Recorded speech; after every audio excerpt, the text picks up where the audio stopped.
Mario Dendi 20 tahun merupakan anak dari pejabat pajak. Rafael Alun Trisambodo juga memiliki harta kekayaan yang fantastis, hanya berjarak sedikit dengan Menteri Keuangan Sri Mulyani. Mario Dendi juga diketahui sering menyimpan harta kekayaannya di media sosial. Korban yang bernama David berumur 17 tahun adalah putra dari pengurus pusat GIP Ansor, organisasi pemuda yang berada di bawah Nahdlatul Ulama NU.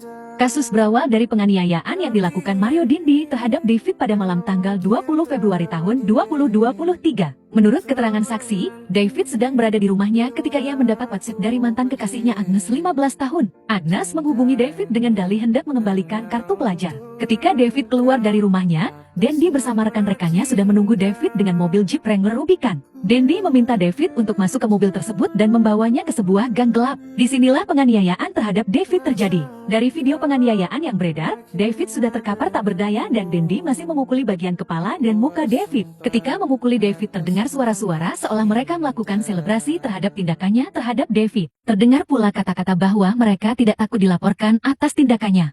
Sebelum aksi penganiayaan, Mario Dendi menyuruh David melakukan push-up sebanyak 50 kali. Namun David ternyata hanya sanggup melakukan push-up 20 kali, yang membuat Dendi berang. Lalu David disuruh melakukan sikap tobat, namun David tidak bisa melakukan sikap tobat yang diminta Mario Dendi. Padahal teman Dendi, Shane Lucas sudah mencontohkannya pada David. Semua perintah push-up hingga tobat yang berakhir penganiayaan itu sendiri direkam Shane. Kini, Shane Lucas yang merupakan teman Mario Dendi, sekaligus perekam video penganiayaan David telah ditahan usai ditetapkan sebagai tersangka. Shane disebut malah membiarkan terjadi aksi kekerasan dan tak berupaya mencegah David dihajar. Akibat perbuatannya, David hingga kini masih belum sadarkan diri di ruang ICU rumah sakit. Walau orang tua Dendi sudah minta maaf pada keluarga David, tapi proses hukum tetap berlanjut.